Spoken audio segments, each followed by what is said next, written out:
Oke, kita lanjutkan materi reading kita, teman-teman. Jadi kemarin kita di reading kenalan kalau teman-teman nanti dikasih waktu 55 menit untuk mengerjakan 50 pertanyaan reading. Nah, 50 pertanyaan reading itu dibagi menjadi 5 teks ya. Jadi setiap teks itu rata-rata ada 10 pertanyaan seperti itu. Nah, tipsnya teman-teman baca soalnya dulu, baru baca teksnya karena tidak semua informasi yang ada di teks ditanyakan ya. Jadi jangan dibaca teksnya dulu, itu membuang waktu, teman-teman. Kemudian vocabnya teman-teman nanti yang akan membantu teman-teman mengerjakan reading ini, oke? Nah, dari membaca soal dulu, teman-teman akan tahu atau akan, eee, bisa menentukan apa yang harus teman-teman lakukan. Yang pertama, apakah teman-teman itu harus membaca, topik sentence-nya saja, atau juga teman-teman harus melakukan scan dan skim dulu karena informasi yang ditanyakan, mengklaster ya, teman-teman, atau menggerombol di suatu titik di teks seperti itu, atau teman-teman harus, membuat, inference atau kesimpulan berdasarkan informasi yang ada di teks. Nah, kemarin kita sudah belajar jenis soal apa aja yang, cara mengerjakannya teman-teman cukup membaca kalimat pertama di setiap paragraf atau topik sentence-nya ya. Yaitu jenis soal pertama yang cara mengerjakannya teman-teman membaca topik sentence-nya adalah, yaitu soal mengenai main idea, kemudian yang kedua soal yang menanyakan idea organization, kemudian yang ketiga itu soal yang menanyakan tone, purpose, dan course. Oke. Nah, hari ini kita akan belajar, jenis soal-soal yang cara mengerjakannya scan dan skim atau membaca cepat ya, teman-teman, sampai informasi yang ditanyakan di soal itu ketemu, ya, karena, informasinya mengklaster. Oke. Nah, scan dan skim ini jenis soalnya, banyak sekali, teman-teman. Jadi hampir semua jenis soal yang ada di reading itu menggunakan scan dan skim, seperti itu. Oke, kecuali yang kemarin kita sudah pelajari. Oke. Nah, untuk jenis soal pertama yang teman-teman harus melakukan scan dan skim itu adalah jenis soal locate information atau mencari atau menemukan letak informasi, tertentu di dalam teks, seperti itu. Kemudian jenis soal ini itu bisa dikenali dari soalnya. Jadi soalnya akan menanyakan where in the passage does the author, jadi di manakah teks itu penulis menyebutkan apa misalnya. Kalau nggak dari soalnya biasanya juga bisa dikenali dari pilihan gandanya, teman-teman. Pilihan ganda dari jenis soal ini pasti menyebutkan line berapa sampai line keberapa. Line keberapa sampai line keberapa seperti itu. Jadi kalau ada jawabannya line keberapa sampai line keberapa itu adalah jenis soal ini ya, yaitu teman-teman diminta mencari informasi, tertentu di dalam teks, seperti itu. Nah, cara menjawabnya teman-teman baca soalnya dulu, kemudian teman-teman cari kata kunci atau yang ditanyakan itu tentang apa. Kemudian kalau sudah ketemu di soal, kata kuncinya apa, teman-teman, baca cepat ya, sampai menemukan informasi yang dimaksud di soal tadi. Kemudian teman-teman hitung itu masuk ke baris yang keberapa, bukan kalimat ya, teman, tapi baris. Jadi line itu baris, jadi line keberapa itu baris keberapa, seperti itu. Nah, untuk contoh soalnya seperti ini, seperti biasa kita baca soalnya dulu kalau reading. Di situ soalnya berbunyi, di manakah di dalam teks penulis itu membahas komposisi dari meteor. Nah, berarti kata kunci teman-teman adalah komposisi dari meteor atau kandungan dari meteor. Oke, kita baca cepat dari awal ya. Jadi, meteor crater sebuah, kawah besar kira-kira 40 mil, timur Flagstaff, Arizona, itu secara umum diperkirakan oleh para ilmuwan telah terbentuk sebagai dampak dari tabrakan, sebuah meteor yang beratnya 60.000 ton sekitar 50.000 tahun yang lalu. Nah, belum ada ya teman-teman informasi yang menyatakan kandungan dari meteor, berarti kita baca selanjutnya. Kemudian selanjutnya berbunyi, meteor yang terbuat dari nikel dan besi. Nah, di sini disebutkan. Jadi meteor itu terbuat dari nikel dan besi, teman-teman. Kemudian kita hitung dia letaknya di mana. Ternyata line keempat. Kita cek ABCD yang menyebutkan line keempat, ya. Nah, jawabannya adalah yang Bravo. Di situ line 4 sampai line 5. Seperti itu. Nah, mungkin ada pertanyaan dulu dari teman-teman sebelum lanjut ke latihan soal. Silakan. Nggak ada ya, teman-teman? Baik, kalau nggak ada kita langsung ke latihan soal. Di sini ada 2 soal nomor 1 dan 4. Teman-teman coba dulu seperti biasa. Waktunya 2 menit dimulai dari sekarang, silahkan teman-teman.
Oke, 2 menit sudah habis. Yang sudah nemu jawaban boleh dikirim di chat ya, teman-teman.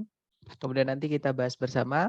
Oke, ada jawaban Bravo Delta, ada juga Delta Charlie. Oke, kita cek bersama ya, teman-teman.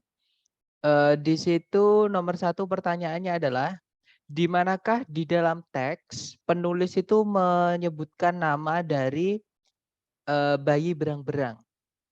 Oke, kita cek ya. Nama dari bayi berang-berang, teman-teman. Di situ disebutkan berang-berang umumnya hidup dalam kelompok keluarga yang terdiri dari 6 hingga 10 anggota. Satu kelompok itu kemungkinan mengandung atau terdiri dari 2 berang-berang dewasa, yang satu itu pejantan dan satu betina, dan 4 hingga 8 bayi berang-berang atau berang-berang muda, atau namanya adalah kids. Nah, berarti di sini ya, penulis itu menyebutkan nama dari berang-berang, nama anak dari berang-berang yang ditanyakan tadi. Letaknya di line kedua, berarti nomor 1 jawabannya adalah Bravo, teman-teman.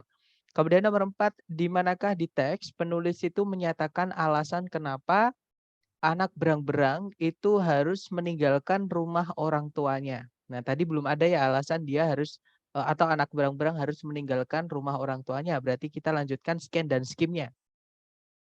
Seekor berang-berang betina itu melahirkan setiap musim semi 2 hingga 4 bayi berang-berang sekaligus.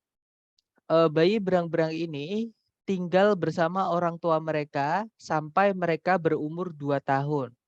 Di musim semi tahun kedua mereka, mereka dipaksa keluar meninggalkan kelompok keluarganya untuk menyediakan ruangan baru bagi bayi berang-berang yang baru. Berarti alasannya di sini ya, teman-teman. Jadi mereka dipaksa keluar atau diusir supaya memberikan ruangan baru buat calon adik mereka yang mau dilahirkan, seperti itu. Berarti letaknya di line ke-5 ya, line ke-4 dan line ke-5. Berarti nomor 4 jawabannya adalah yang delta. Nah, kurang lebih cara menjawabnya seperti itu ya. Lanjut kita ke nomor berikutnya, teman-teman. Nomor 5, waktunya 1 menit dimulai dari sekarang, silahkan teman-teman.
Oke, 1 menit sudah habis. Yang sudah nemu jawaban boleh dikirim di chat ya. Kemudian kita bahas.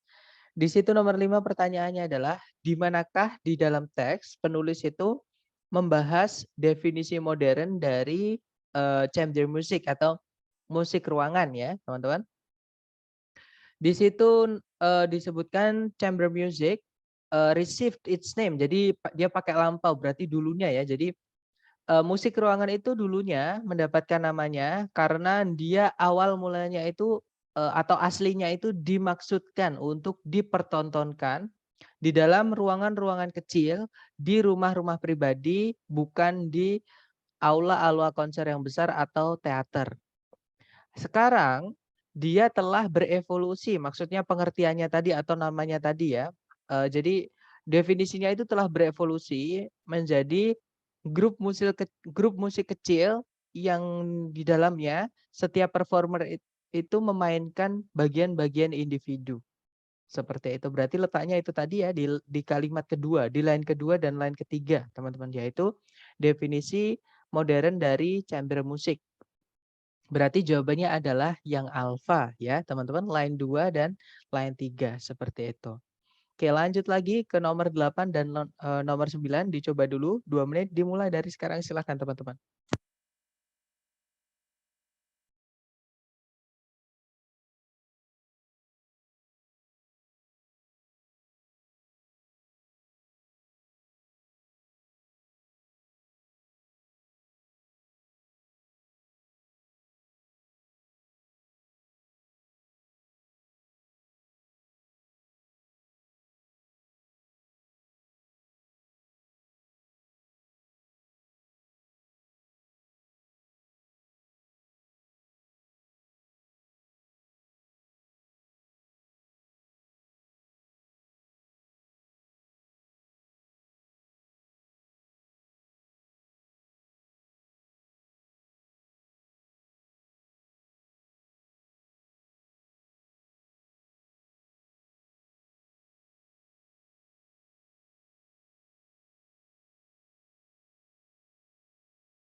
Oke, 2 menit sudah habis. Yang sudah nemu jawaban boleh dikirim di chat ya. Kemudian kita bahas.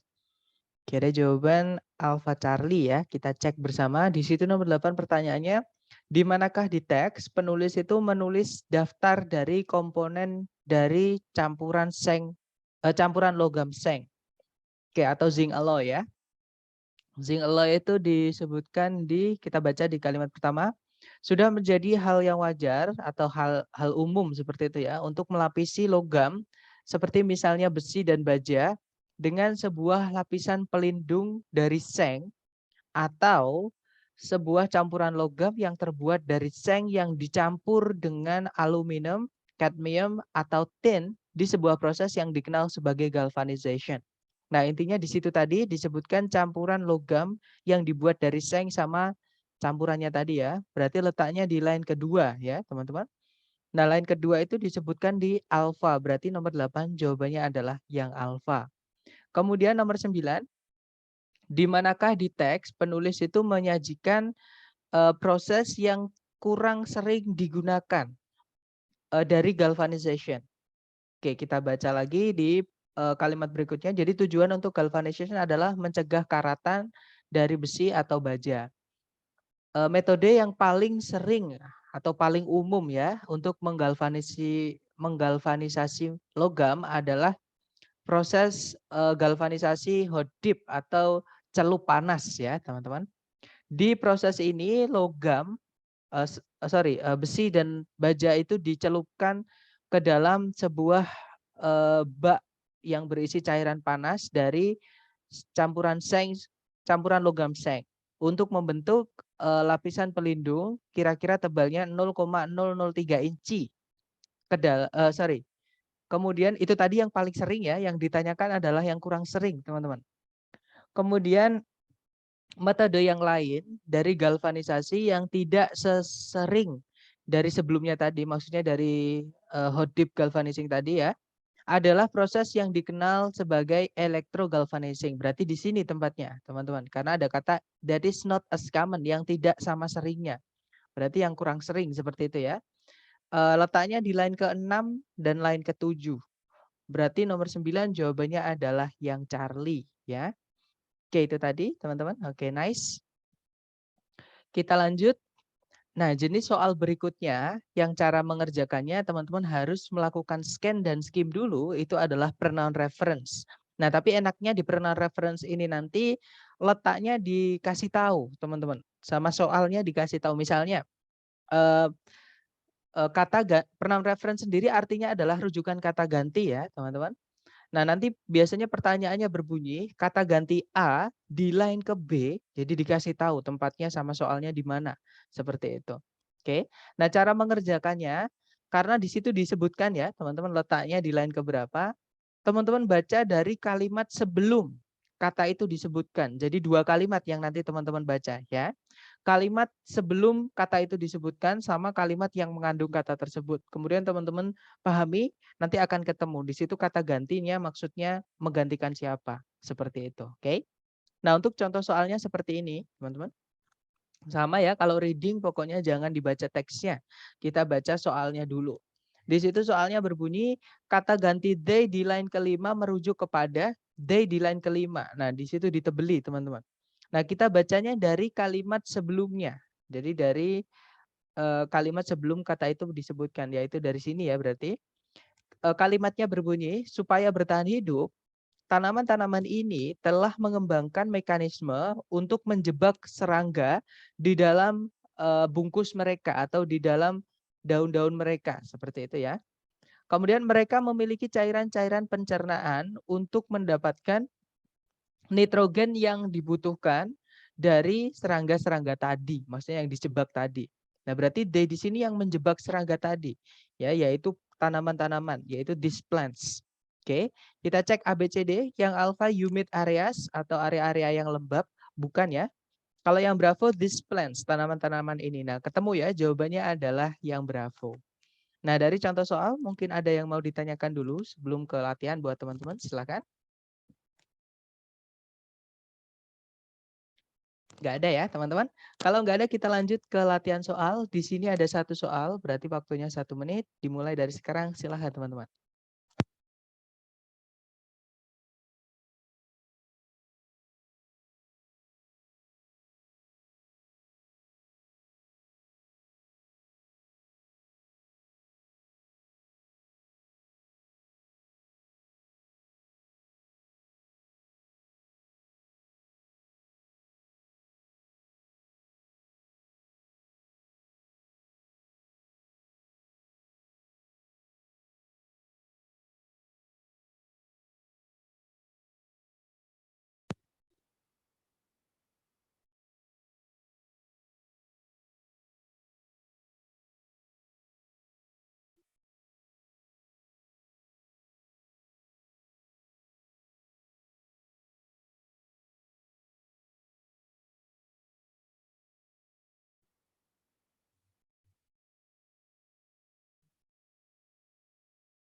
Oke, 1 menit sudah habis. Yang sudah nemu jawaban boleh dikirim di chat ya.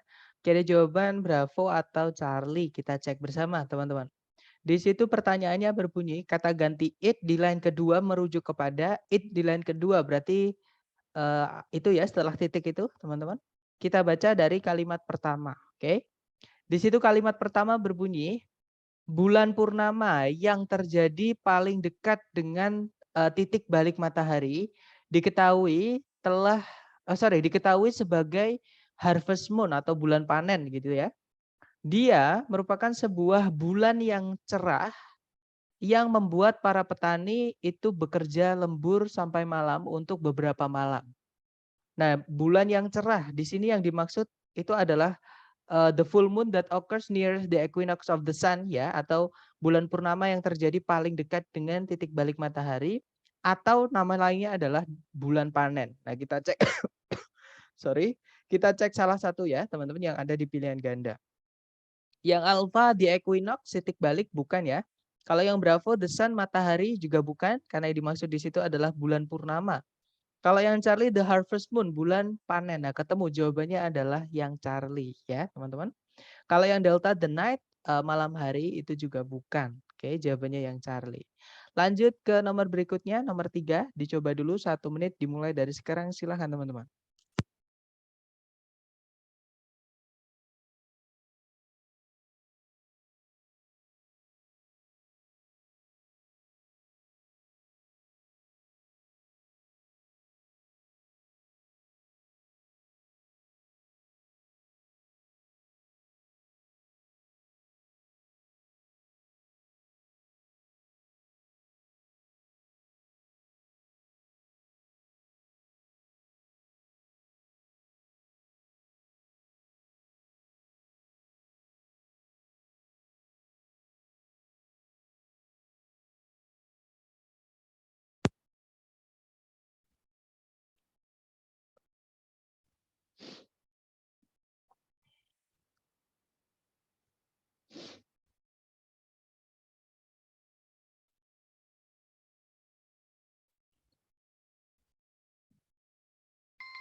Oke, 1 menit sudah habis.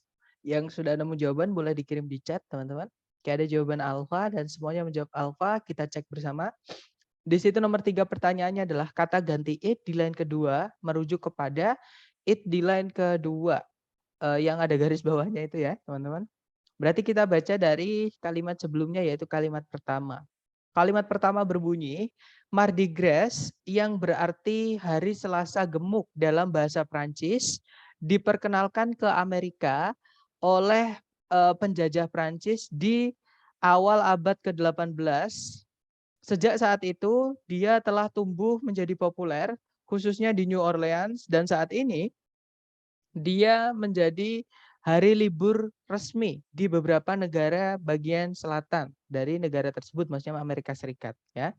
Nah, berarti it di sini yang dimaksud tadi adalah hari Selasa gemuk dalam bahasa Prancis atau nama lainnya adalah Mardi Gras. Kita cek ABCD.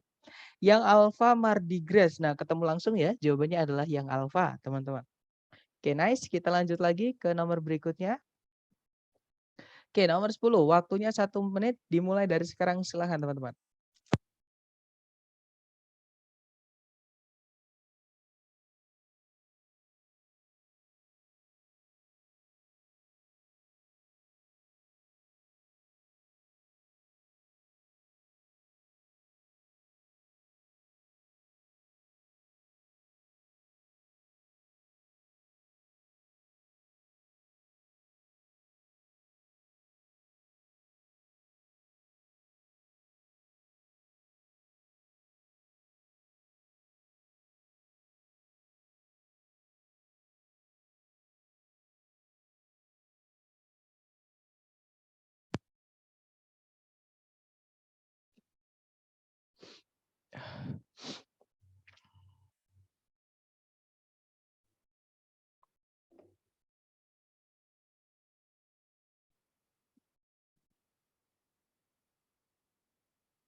Oke, 1 menit sudah habis. Silakan jawabannya teman-teman dikirim di chat.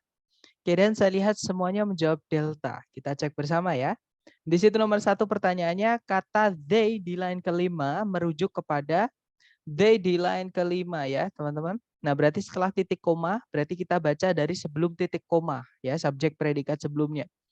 Nah, di situ kalimatnya berbunyi, this meant that wagon freighting, stage coaching, and steamboating did not come to an end. Nah, di situ kalau diartikan, ini berarti bahwa penggunaan wagon freight itu adalah kendaraan yang ditarik oleh hewan ya. Stagecoach, penggunaan stagecoach sama stagecoach itu sejenis kendaraan-kendaraan yang ditarik oleh hewan juga, teman-teman. Dan penggunaan kapal uap tidak berakhir ketika kereta api pertama kali muncul. Namun mereka menjadi suplemen atau feeders.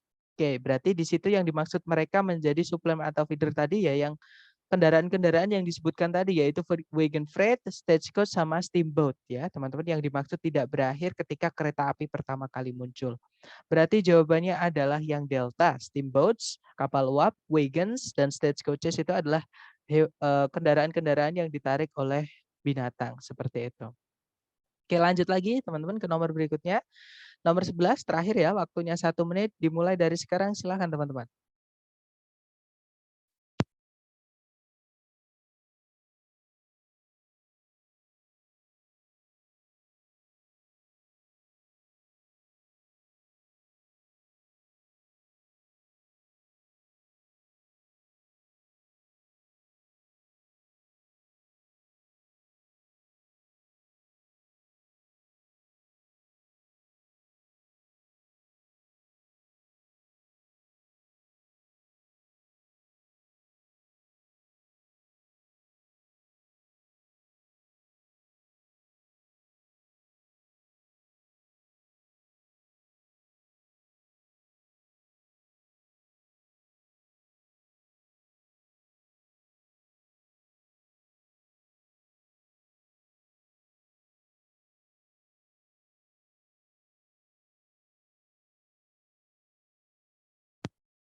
Oke, 1 menit sudah habis. Silahkan jawabannya teman-teman dikirim di dikirim di chat ya. Kemudian kita bahas bersama, silahkan. Oke, ada jawaban Charlie dan saya lihat semuanya menjawab Charlie, teman-teman. Kita cek bersama nomor 11 pertanyaannya, kata them di line pertama merujuk kepada, nah them itu setelah conjunction itu ya, setelah conjunction that, ada kata that died in them. Berarti kita baca subjek predikat sebelum that.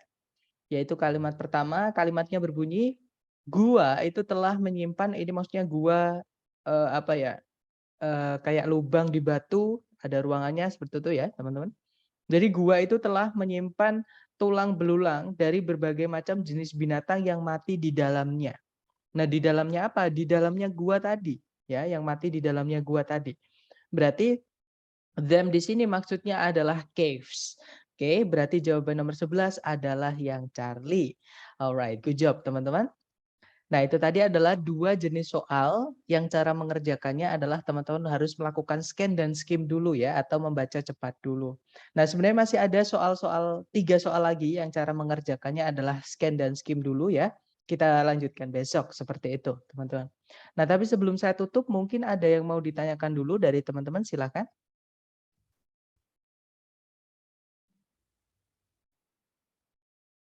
Nggak ada ya, teman-teman? Oke, kalau nggak ada, thank you so much for having me today. I'll see you again next time. Dan saya say, Assalamualaikum warahmatullahi wabarakatuh.